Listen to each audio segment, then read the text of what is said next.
I guess each of you gentlemen has a microphone. And if I could begin with asking each of you to maybe speak for a few minutes about yourself, to introduce yourselves to the audience. Thank you, Ali. Pleasant good morning to everybody. I am Ernie Pantangco, President of the Philippine Independent Power Producers Association, which is a group of all of the IPPs, I think 3 of which had spoken this morning's session. I'm also Vice Chairman of the National Renewable Electricity Board, which is responsible for the implementation of the feed-in tariffs and the renewable energy law. On the private sector side, I am Executive Vice President of First Gen Corporation. This is a power generation company that's currently operating a 1,500 megawatt combined cycle plant. I'm also Executive Vice President and Director of Energy Development Corporation, formerly PNOC EDC, which is the second largest geothermal company in the world. We're now going international to Chile and Peru. With that, basically, a bit of background on myself. Thank you. Thank you. Thank you for that, Ernie. And Teguh? I'm Teguh Setiawan, Managing Director of PT Bekasi Power. Bekasi Power is a bit unique. We have a joint operation with incumbent operator in Indonesia, in Java, and basically it's a captive industrial power, part of Jababeka Industrial Estate in East Jakarta. It's a hybrid between IPP and wholesaler. So now we are own and operate gas-fired combined cycle 420 megawatt for the moment. Maybe that's a bit introduction from me. Okay, thank you so much. Dr. Onoi? I'm Yoshiki Onoi from J-Powe. Let me introduce our company first. J-Powe is wholesale power company in Japan.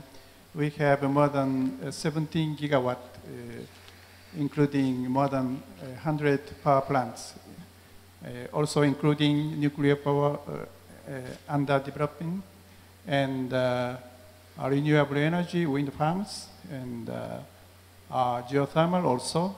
So main business field is coal firing. Then I'm in charge of international operations. Recently, I was resident in Thailand. We are building 9 projects simultaneously. And shortly, we will have almost 4,000 megawatt in Thailand, utilizing gas. And in Indonesia, we are preparing a big coal-fired thermal power plant right now.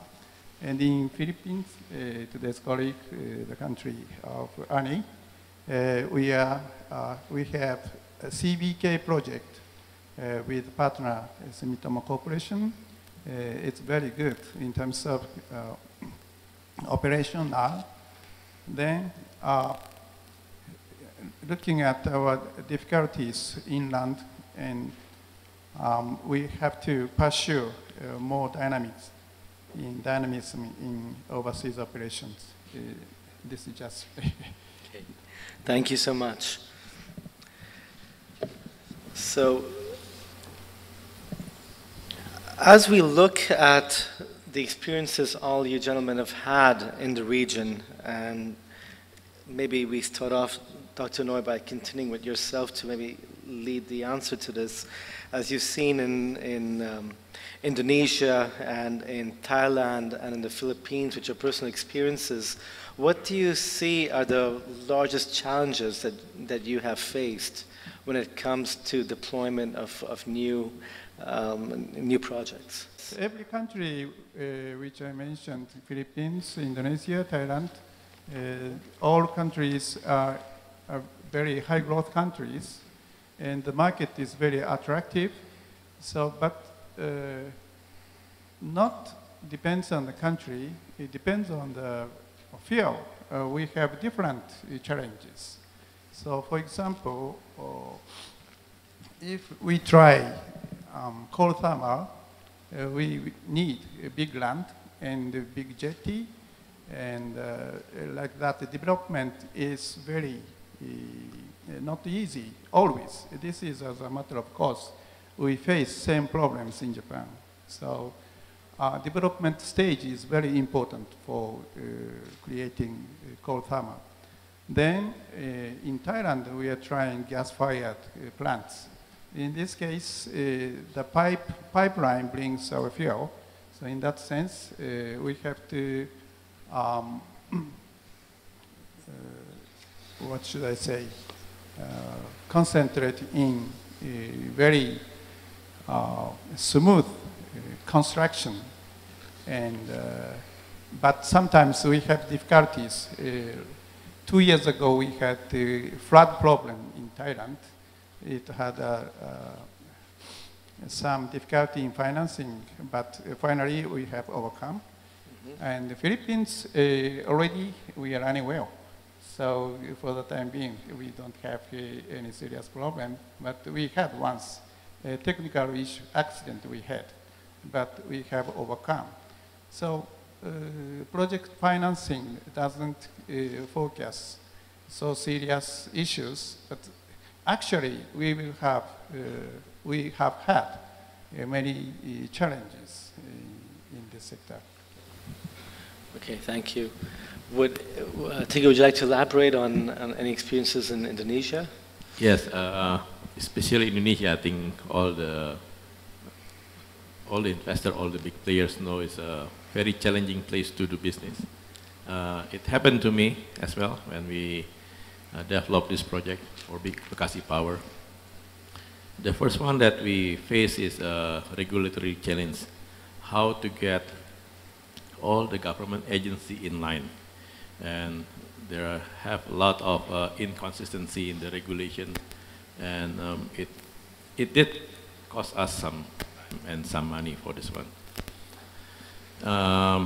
There's a specific challenge that needs a specific skill to overcome for that one. And now we are in the operation stage. There's a different challenge on the gas supply, because this is a long-term project, and the gas supply only for a short-term, relatively short-term. We only getting like 5 to 7 years, up to 10 years gas supply contract. Whereas the lifetime of this project could be 20 to 30 years. So down the road that we have to continue to make sure the gas supply, when this gas supply contract expire. The other problem inside is the human resource, is to finding a good people to run this power plant. Now also challenge is growing industry, especially in Indonesia, and a lot of new player coming in, and we compete for the same talent. So that's one challenge, to educate the staff from internally or hijack from outside. That's the reality of life. And then also maybe third is the social problem that we have faced with the local community, and it takes some effort and some money to solve this problem. At the end, we have to be nice, because we have to live with them, for foreseeable future. Maybe that's the biggest challenge so far. Okay. Maybe a bit of perspective. As far as the Philippine power industry is concerned, we're now headed toward the last stage in the implementation of our Electricity Reform Act. We're now currently in what we call the open access regime, wherein which 1 megawatt and above customers can now source their power supply by contracting directly with IPPs. This is the last stage, and that's something that we are currently gearing up for as far as the IPPs are concerned. But I think if we look at it on a macro level, and I think this was highlighted in the discussions earlier, the Philippines recently, GDP has been growing at a pretty fast clip of about 5 to 6% per annum. And we recently got investment grade status.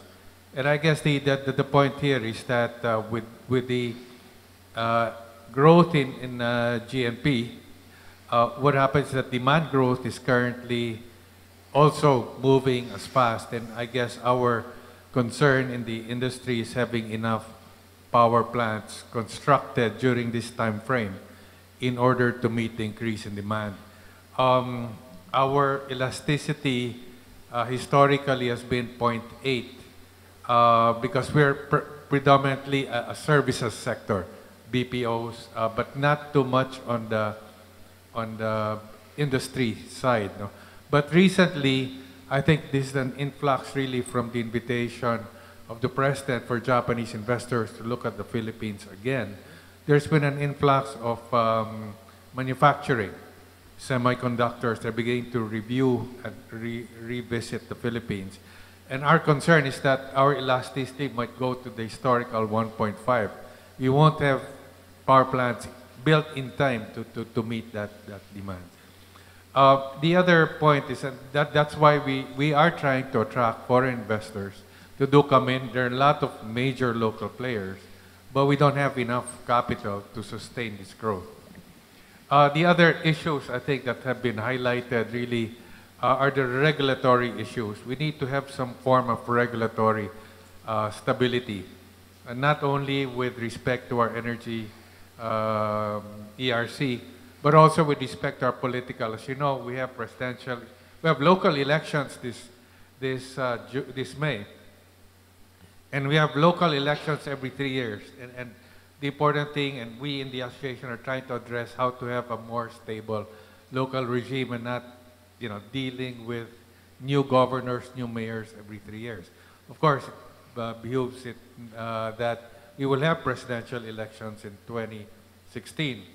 And depending on who wins, that will determine whether the growth is sustained.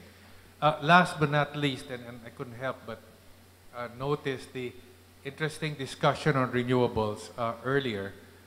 We are trying to encourage the growth of our renewables. It's been a challenge, primarily because of the increasing incremental cost to the consumer, which we need to address. But aside from that, I think it's a very vibrant industry. And we look forward to the next couple of years in terms of growth and demand. Thank you. Thank you, Ernie. When it comes to, let's say, power purchase agreements, and you look as being an IPP, you look at what level do you feel it is secure. For instance, when you're looking at certain markets, in certain countries here in Asia, there are concerns about capacity when it comes to the grid, being able for the connectivity. I know in certain markets you have a situation where there may be fine print that even if you have the power purchase agreement and you've gone through the construction phase of your project, there is a risk that there may not be a buyer for the power produced. Is that something any of you gentlemen have had an experience with? And so far we have had discussions about that, about sovereign security like that. But as far as project financing is concerned, so maybe lender's content is essential. And somehow we have organized the project financing so far. So PPA's issue is always something that should be discussed detailedly, but actually we don't have serious problems with PPA right now. Okay, thank you. How about in Indonesia? Have you faced any concerns when you're looking at, let's say, debt finance and looking at the power purchase agreements and the tariffs that you have agreed upon? Is there any risk you feel moving forward that there may be points where the government may renegotiate the tariffs? We don't see that big risk for that one. So far, PLN and government is quite consistent with the PPA. Like Dr. Onoi said, the key is to negotiate the PPA upfront. So make sure everything is locked and tight. And after that, I think it's quite minimal, the risk for that one. Okay.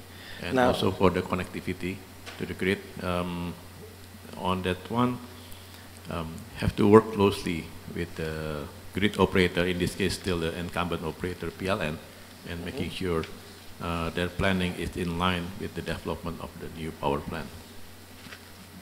thank you. I guess if we can continue with Ernie, where we can start looking at renewable energy and how that plays a factor when it comes to IPPs, and especially now looking at Philippines and as a market where the feed-in tariffs have taken quite a long time to be announced. And I understand there still is work to be done. Is there a concern there when it comes to looking at developing projects and that the feed-in tariffs will be sustained throughout the term of the contracts? I guess the point really is, well, the implementation of the Renewable Energy Act has been delayed significantly, we feel. I've been in the NREB board for the last 4 years, and we've been trying to get it kick-started as early as 2 years ago. However, we did finally get approval on the feed-in tariffs. We understand there's been a lot of resistance, and I guess this is where you need to provide a balance between what the investors want and what the consumers gotta pay. And we went through a bloody hearing in ERC on this one. And that's one of the reasons why the feed-in tariffs, particularly for wind and solar, have been decreased significantly from what has been applied. This has resulted in some companies dropping their ground-mounted solar projects, primarily because they felt the feed-in tariff, as approved by the ERC, has not been sustainable. However, we believe that this has developed another type of market, which is the rooftop household solar market, because they're not competing with the feed-in tariff as approved by the ERC, which is pretty low, but they're competing against the retail delivered cost, which is about 12 pesos in the Philippine market, and then therefore it becomes a little bit more attractive from an investment point of view. And I think that's where the solar manufacturers are going. As far as the wind and the other areas of the renewable, there's been a new challenge primarily with the direction set by Secretary Icot Petilla recently, wherein which, contrary to other countries, the new policy of the DOE right now is you only get your feed-in tariff when you declare commercial operation. You don't get a pre-approved or pre-allocated feed-in tariffs. I think that the reason why Secretary Icot wanted this policy was because under the previous, and I don't want to be political about it, under the previous presidency, there were a lot of service contracts that were approved and have been flipped. In other words, they sell these contracts to developers as a trading gain, and we're trying to avoid this primarily because we want to encourage really the development and not trading of projects. The thing here is that we think that because of this policy of first come, first serve, for the wind, it's going to be a race. Even our company, EDC, we're developing an 87 megawatt, and it's a challenge. And you have to put your balance sheet on the line because you can't get it project financed until you get to the commercial stage. It's going to be a challenge. But for the other technologies, and because they're not as crowded, biomass and hydro, there's an installation target of about 250 megawatts. but the only effective applications have only been the range of about 50 to 100. So we think there's enough space. Even if you come in late at the game, even if you develop your renewable project late, you will have an allocation because there's really a lot, and these are the cheaper technologies. So we just have to keep pushing. We hope to get the RPS approved soon within this quarter. Then green energy option, the payment collection guidelines are moving pretty faster at this point in time. So we think we're getting there. Yeah. Thank you. And just to highlight from what you were saying right now, that is an issue which is a concern to a lot of developers when it comes into at what stage would the feed-in tariff be secured. And what I'm and from as you described, in the situation now in the Philippines, it would be only secured once you are operating. So there is a risk that the developer is taking now, which is about overcapacity when it comes to connectivity to the grid, or a first come, first serve, where the certain requirements for a certain region can be fulfilled by another developer. So how would you look at mitigating that risk? Is that something which, when it comes to getting debt finance, I'm sure the banks and the lenders would be very concerned about? Admittedly, Ali, it's a concern for the lenders. But let's look at companies that have been developing this historically. Historically, meaning they have been working on this project, getting the wind data. In our case, in the case of EDC, we have wind data that spans 5-6 years. And we have already approached and have interconnection agreements.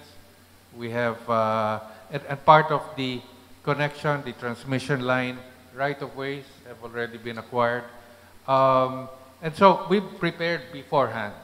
And so we don't see the risk of implementing it vis-a-vis somebody who just installed the wind mast, who still has to survey the right-of-way for the transmission line, who still has to negotiate for an interconnection agreement.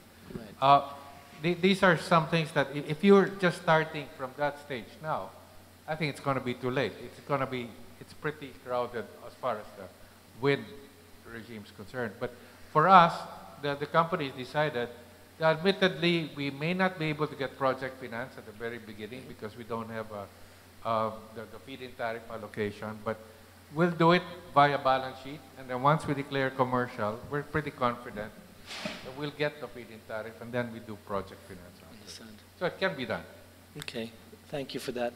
Teguh, how about in Indonesia? And actually, going back to what Ernie was saying, yes, when it comes to wind, it takes time to implement and to do your studies.